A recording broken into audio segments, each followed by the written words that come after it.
Hi friends, আজকে তোমাদের সাথে একটা ইম্পর্টেন্ট টিপস শেয়ার করতে আসলাম, যেটা বরবটি গাছের জন্য খুবই দরকার। বরবটি গাছে এই সময়ে যত্নটা করতে হয়। তো ফ্রেন্ডস, তোমরা কেমন আছো সবাই? অনেক দিন পরে একটা ভিডিও নিয়ে হাজির হতেছি তোমাদের সামনে।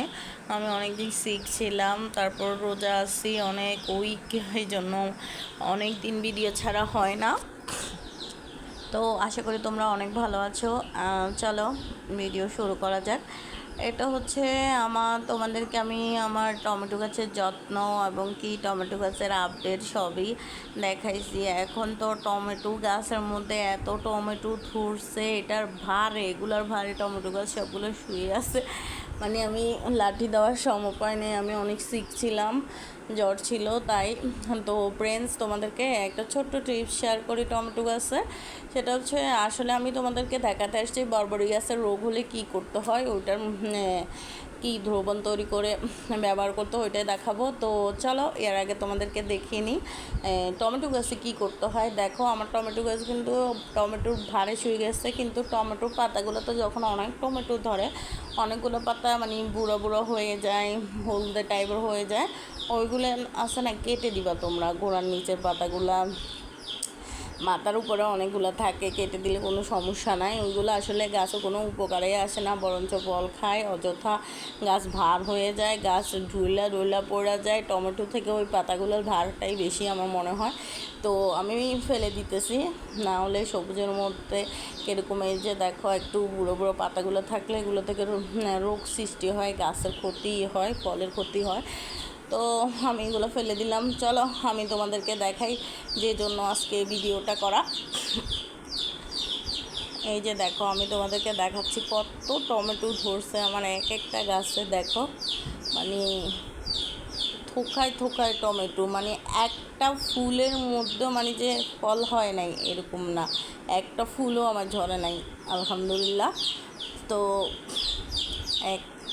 এক নজরে তোমাদেরকে টমেটো বাগানটাও দেখাই নিতেছি।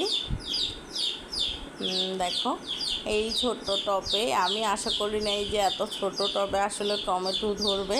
এখন দেখতেছি মাশাআল্লাহ, প্যাম্পাসের প্যাকেটে, তারপর তোমার ছোট ছোট আমি যার মধ্যে যে পাটের মধ্যে আমি টমেটো গাছ রোপণ করছি সবগুলোতে হচ্ছে। চলো তোমাদের সাথে যে টিপসটা অ্যাপ্লাই করে আসলে বরবটি গাছে অধিক ফলন, আর বরবটি গাছের এই সমস্যাটা মানে হয়ে থাকে ছোটোবেলায় বরবটি গাছের, ওটা তোমাদেরকে দেয়। এই যে দেখো, আমার মরিচগুলো পেকে যাচ্ছে। আমার এই মরিচ গাছটাতে অসংখ্য মরিচ পাকতেছে, কি সুন্দর লাগতেছে। তোমরা দেখো ফ্রেন্ডস, তো তোমাদের কেমন লাগছে দেখো।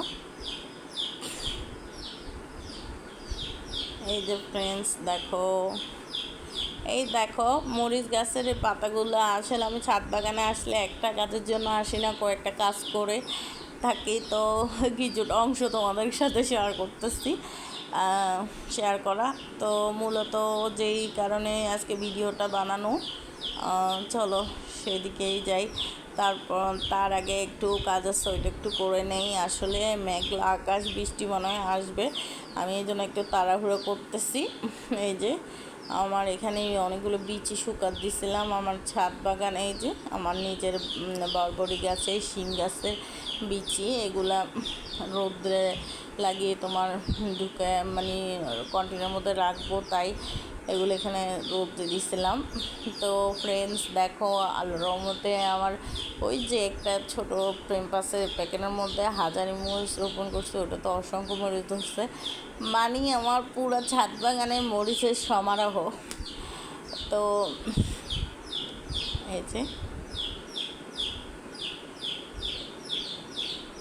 ছোটো মানে যারা ছাদ বাগানি, তাদের মানে ছাদে আসলে টুকিনাকি কাজ করতে করতে বিকালটা ফের হয়ে যায়। আমার তো এখন মানে বিকালের ধরো 4টার থেকেই চলে আসতে হয় ছাদে।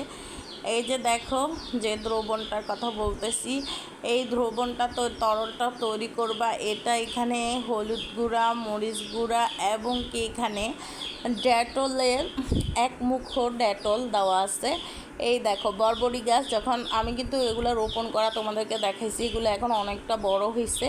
ধরো আর কিছুদিন পরে 15-16 দিনের মধ্যে দেখবা এগুলোর মধ্যে ফুল চলে আসছে বা এগুলা ডোগা ছাড়ছে।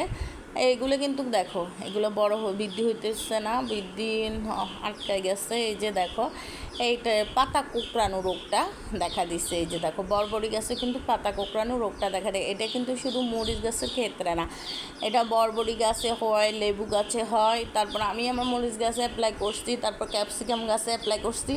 এই যে দেখো যেগুলো একটু অতিরিক্ত বেশি হয়ে গেছে বরবটি গাছের ক্ষেত্রে কী করবা, যেগুলো একটু অতিরিক্ত বেশি হয়ে গেছে, বেশি কোঁকড়ানো হয়ে গেছে, ওইগুলো আসলে মূলত তুমি যতই মেডিসিন দাও ওইগুলা পাতাগুলা টিকবে না, এগুলো ফেলে দেওয়াই ভালো, বেশি আক্রান্তগুলো থেকে আরোগুলোতে ছড়ায় যাবে। তো আমি তোমাদেরকে দেখাইতেছি, আমার তো কয়েকটা বস্তার মধ্যে বরবটি রোপণ করছি, আলহামদুলিল্লাহ সবগুলোতে উঠছে। তো দেখো এই যে এইটার মধ্যে ধরে নাই, তাও দেখতেছি ধরছে কিনা, না এটা তো নয়। তো এখন এই যে যেগুলোতে একটু বেশি আক্রান্ত হয়েছে ওই পাতাগুলো আমি আমার ওই যে ময়লার যেখানে আমি পাতা রাখি ওইখানে রাখতে গেছি। এই যে দেখো এখন দ্রবণটা আমি এখানে ইউজ করব বরবটি গাছে। এই যে দেখো কীভাবে ইউজ করতেছি, একদম তোমার সপ্তাহে 3 দিন এটা ব্যবহার করবা। আমি আজকে দিয়ে দিতেছি, দেখবা আমি আর দিতেও হবে না, কারো 1-2 বার দিলেই ওটা চলে যায়। যদি না যায় তুমি প্রতিদিন ইউজ করতে পারো, এটা কোনো ক্ষতি করে না গাছের, এটা বরঞ্চ গাছের কোনো পোকামাকড় হয় না। আমি এটা ইউজ করি আমার ঘরোয়া পদ্ধতিতে তরল তৈরি করে, তোমরা এটা ইউজ করবা।